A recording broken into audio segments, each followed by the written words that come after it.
नमस्कार मैत्रिणी, मी Angarki arts and क्राफ्टमध्ये तुमचं स्वागत करत आहे.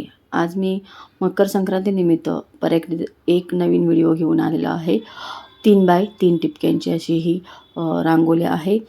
काढायला एकदम सोपी आणि दिसायला एकदम छान अशी रांगोळी आहे. बघा, मी 3-3 डॉट देऊन घेतलेले आहेत. अशा 3 लाईन केलेल्या आहेत आणि त्या 2-2 डॉटला जॉईन करून असा लीफचा आकार देणार आहे. बघा, असे सगळीकडं 2-2 डॉट जॉईन करून लीफ तयार करून घेणार आहे. मकर संक्रांतीनिमित्त आपल्याला पाटासमोर म्हणा किंवा दरवाजासमोर काढण्यासाठी सिंपल अशी रांगोळी आहे आणि दिसायलाही खूप सुंदर आहे. बघा, आणि विशेष म्हणजे ह्या रांगोळीमध्ये लक्ष्मीप्रिय कमल असा मी काढलेला आहे. तर बघा, असे चारी बाजूनी डॉट जॉईन करून घेतलेले आहेत. आता मधला जो डॉट आहे त्याच्या बाजूनी छोटी छोटी पानं काढून घेत आहे मी. अशा प्रकारे तयार झालेला आहे. आता बघा, वरती मी लक्ष्मीप्रिय कमल काढून घेणार आहे. अशा प्रकारे बघा, आपण चारही बाजूला कमल काढून घेणार आहे. कमलाचा शेप बघा मी कसा देत आहे. छोटे छोटे अशा पाकळ्या काढून घेणार आहे कमलाला आणि अशी चारही बाजूला 4 कमल तयार करून घेणार आहे. किती सुंदर दिसते बघा. कमलामुळे ती रांगोळी आणखीन छान दिसत आहे. अशा मकर संक्रांतीनिमित्त अशा छोट्या छोट्या रांगोळीच्या व्हिडिओ मी घेऊन येणार आहे. तर तुम्हाला हे माझी मकर संक्रांतीनिमित्त छोट्या छोट्या रांगोळ्या कशा वाटतात ते मला कमेंट करून नक्की सांगा. व्हिडिओ आवडली तर लाईक करा, शेअर करा आणि चॅनलला सबस्क्राईब केलं नसेल तर नक्की सबस्क्राईब करा. आणि बघा, ते हे जे आपण लोटस काढलेले आहे किंवा रांगोळी काढलेली आहे त्या पूर्ण रांगोळीमध्ये आपण कलर भरून घेणार आहोत.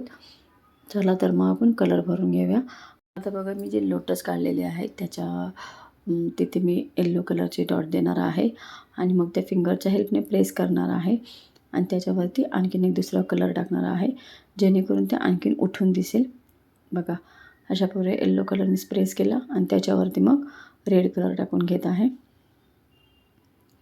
असंच आपण लोटसमध्येही कलर भरणार आहोत. आता लोटसचं कलरचे पानं जे असतात ग्रीन असतात आणि वरती पिंक असतात. त्याच्यामुळे हे बघा, मी लोटसचा अर्धा भाग ग्रीन कलरने कवर करणार आहे आणि जो उरलेला वरचा भाग आहे तो पिंक कलर करणार आहे. म्हणजे 2 कलर, पानांचा कलर पण त्याच्यातच टाकणार आहे आणि पिंक कलरवरचा पण त्याच्यातच टाकणार आहे. अशा प्रकारे मी हे 4ही लोटस तयार करून घेणार आहे.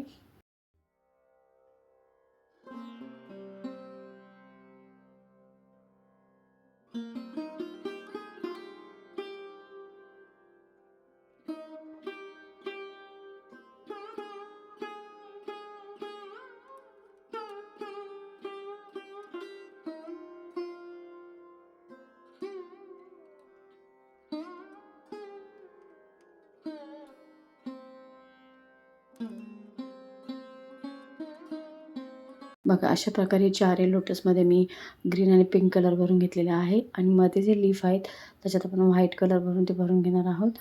आणि जे मध्ये 4 कॉर्नर आहेत तिथे आपण वेगळी डिझाईन काढून हे रांगोळी कंप्लीट करणार आहोत.